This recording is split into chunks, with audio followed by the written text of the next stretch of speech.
Hello and welcome to the United Stand. 5 problems Jose Mourinho must solve at Manchester United to make us title contenders next season. It's very easy to say your expectations have been lowered and you don't believe we can do it next season.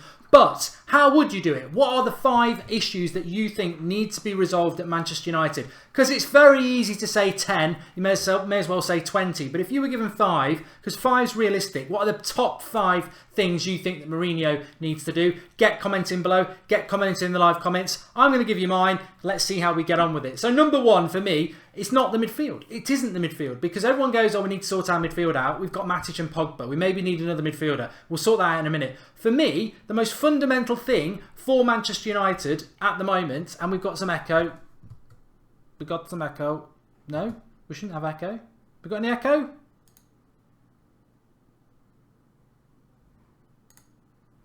No, we haven't.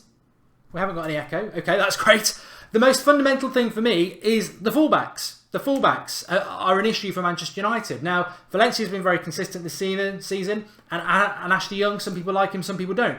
But I reckon that if we've sorted our fullbacks out, and I'll demonstrate this here, if we actually sorted out a couple of centre fullbacks who can get down these areas consistently, energetically, and not in their early 30s and be tired, and actually whip in that natural cross, which I never ever shut up about. I never shut up about that natural cross because it's really, really important. So what is a natural cross? Well, it's a right footer whipping it into the danger zone, or it's a left footer whipping it into the danger zone. And I've told people so many times, old Goldbridge used to play as a centre-back. So I would be stood here and I would I'd love a cross like this, you know, like the Mata cross left-footed towards me, or the Ashley Young cross towards me. I love it. I'll absolutely love it. Now, people are going to say, well, it was an Ashley Young cross like that Fellaini scored. Have you watched it back? It gets the luckiest of deflections and goes in. Every now and again it will work. But it's easier to defend when it's curling in towards you. When it's in this area or curled in this area like that, from the natural right footer or from the lateral left footer,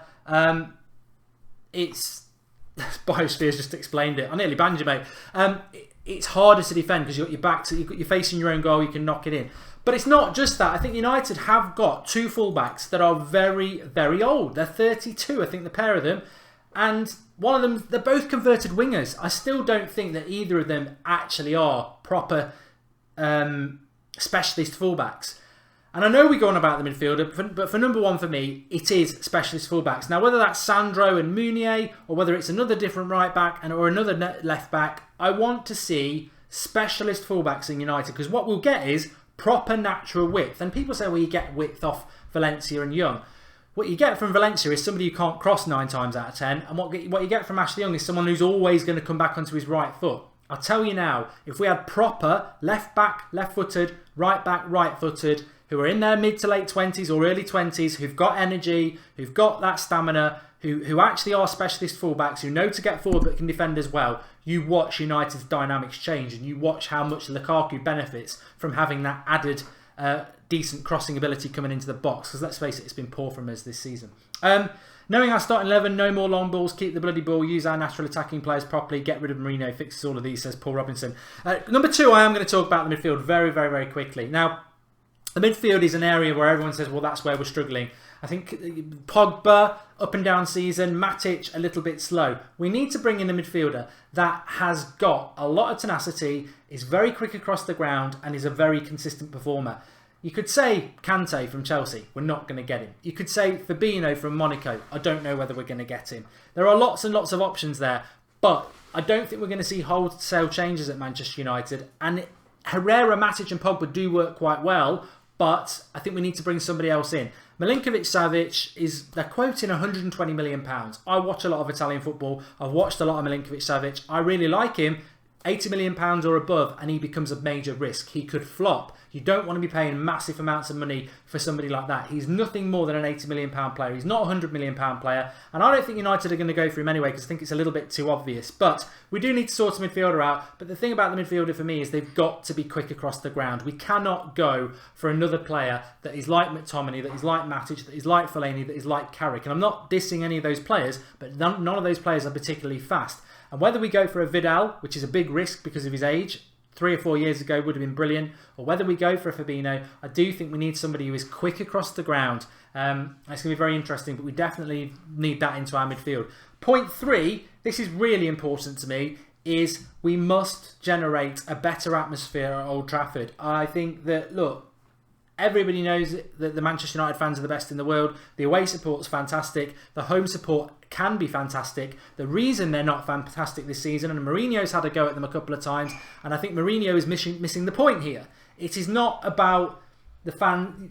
I've said this so many times this season. You cannot fake enthusiasm. You cannot fake a proper, battled, passionate crowd. You've got to cook them, and you've got to keep them on the boil. And most fans will start a game very excited, but if you don't give them things within the game to keep them boiling up, they cannot fake it. So Mourinho's criticism of the fans a couple of times this season, I understand his frustration, but he has to realise he's got to get the fans on side, and to do that, you've got to play entertaining football. Sir Alex Ferguson was a master of this. He knew full well, and I'll go back to this again just to explain it because it fits in very well with point 1 again.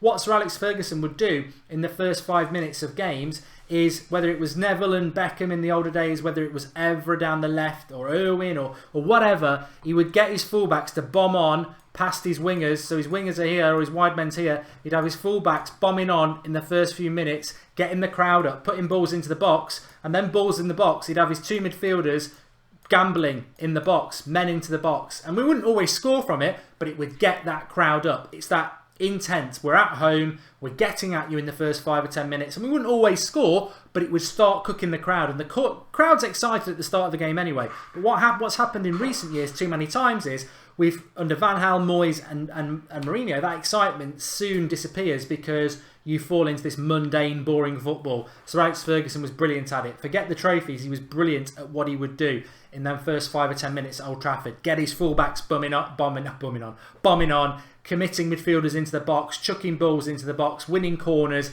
getting the crowd up. And that is on Mourinho and the players. They've got to do that next season.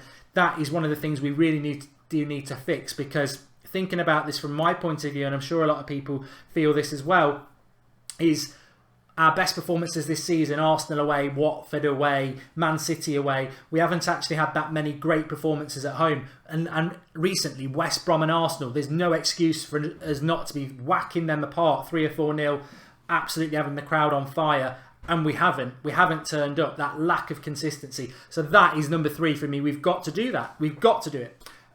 Point 4, let me get this right. Point 4 is centre-back pairing. This is really important. Fullbacks are important, obviously. The centre-back pairing is an easy fix for me because Bruce and Pallister, Vidic and Ferdinand, name whatever great centre-back pairings you want. Terry and Carvalho at Chelsea. You know, Mourinho managed them. So he needs to build a centre-back partnership, and it amazes me in the 2 years that Mourinho's been here, and he has been a little bit unfortunate with injuries, but you've got to have a centre-back pairing that is playing together for at least 90% of the season, because that solidifies your team. Yes, we've got the best goalkeeper in the world, but we need that consistency in the centre-back pairing. And even if that means, all right, Lindelof's going to make a couple of mistakes, but keep playing him, because I think he's getting better and better, and Smalling, because if Baye can't be fit, or you buy on Titi or something.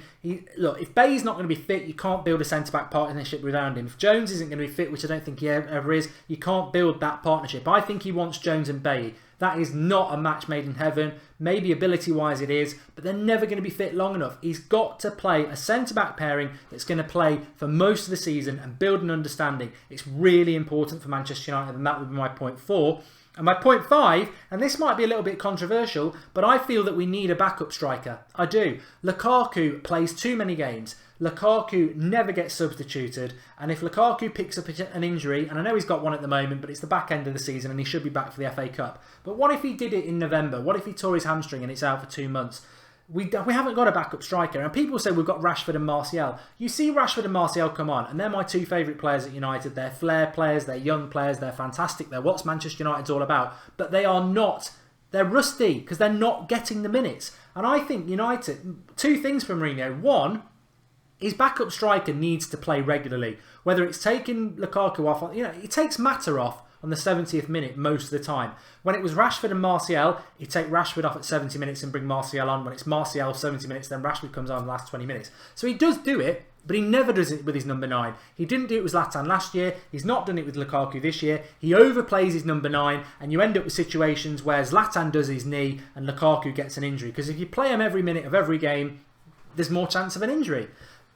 But the more important thing is, I feel we need a backup striker. I feel, not because Lukaku can get injured, but sometimes Lukaku doesn't actually play that well. And in the last 10-15 minutes of the game, it must be so easy for the opposition to play Manchester United because we are so slow at moving the ball. You can get your... If I was a manager against Manchester United, I would say, try and hit them quickly on the break because they're a slow team and they'll back off you. And when they get the ball, quickly get back into position and they won't score. And if they throw Fellaini on in the last 10 minutes, just pull his shirt or something like that. Because that's their big tactic in the last 20 minutes, is throw a long ball into the box and Fellaini's a handful. But they're never going to pass through you because they don't move the ball quick enough. On top of that, if I was a centre-back of the opposition, just study Lukaku the week before, because you know you're facing Lukaku for 90 minutes. They're never going to mix it up. And I think that is why I think we need a decent backup striker. And it could be Rashford, but I think we just need to mix it up with Lukaku. He's had a great season, but it's not always having a great game. And when he's not having a great game, or when he's, when you want to change it up a little bit, get a backup striker on for the last 10 minutes, or give him a game here and there. I think United need to mix it up front. Alexis Sanchez can play up front as well. Martial can play up front. Rashford can play up front. I think we just need a little bit of variety in our team. And then that's my top 5 then. Fullbacks, we need proper fullbacks who are younger than their early 30s, who can cross the ball and are natural right and left footers. We need a midfielder to come in who is quick across the ground and tenacious, definitely. I know we've got Herrera, but we need another one. We need to get the crowd cut up. And to do that, we need to see better football. We need to get the crowd up, especially at Old Trafford. And number 4, we need a centre-back pairing that's going to play 90% of the game, because that's very important. And number 5, I think we need a backup striker for Lukaku. I want to know your top 5, so get commenting below. But also, all-encompassing of that, the overarching thing is consistency. And we all know that. We need some consistency at Manchester United. Big time. Wouldn't it make more sense to sub off Lukaku for Rashford the last 20 minutes? Andres Ascavel says, yes, I'm more than happy with that. But I don't think this season we can say we've got a backup striker. We've got Marcus Rashford, but he's hardly played up front. He doesn't get the last 10 minutes. He doesn't get to start games. So yes, Rashford could be used. But I don't think we've used one this season. But that overarching consistency, like I say, is very important. Manchester United on their day, we know we can beat anyone. We've beaten Man City, Liverpool, Chelsea, Arsenal. We've beaten Spurs in the Cup. We can beat anybody in this league, and we are second in the league. But we are massively inconsistent. West Brom at home, Arsenal at home, Arsenal reserves, and we don't get up for it. That, for me, you could almost put in, we need a proper leader, because Valencia is no captain. He is no captain. We need consistency. And one thing that Roy Keane, and I think it was Scholesy who said it the other week, with Roy Keane on the team, you knew he was going to get the best out of every player on that pitch. That's what he was like as a leader. And we miss a leader on the pitch to get the best out of players. Our players, that if it's not their day, they drop their head. And that's not Manchester United. We overarchingly need consistency. Now, it's a quick show tonight because it's 7:30 instead of 8 o'clock, because there's Real Madrid versus Bayern Munich. There's the Manchester United Player of the Year awards and everything like that. My Player of the Year, if you'd asked me in January, I think Martial and Pogba had a good shout, but it's going to have to be De Gea because there's nobody else. It's got to be De Gea, Player of the Season. Transfer Daily this morning went brilliantly well. Loads of people have watched it. Loads of people have left their comments. 7 a.m. every morning now until the closing of the window in August. We've got Transfer Daily. So as soon as you get up, get on YouTube if you've not had your notification and watch it. It's only about 10 minutes long. All the latest news you'll need for the day ahead.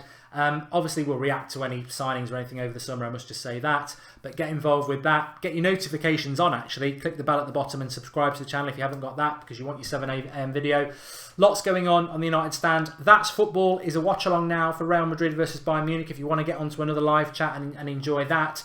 I am on the Patreon page at 8 o'clock doing a Q&A whilst I'm watching that. So if you've not joined our United Stand Patreon page, lots of extra content on there. I'm also revealing something exclusive on the Patreon page tonight, which I'll reveal on the United Stand tomorrow night. But if you want to get over for a bit of a relaxed Q&A, I'm going to take some Skype calls. Patreon link is in the video description. A couple of dollars a month, loads of extra content.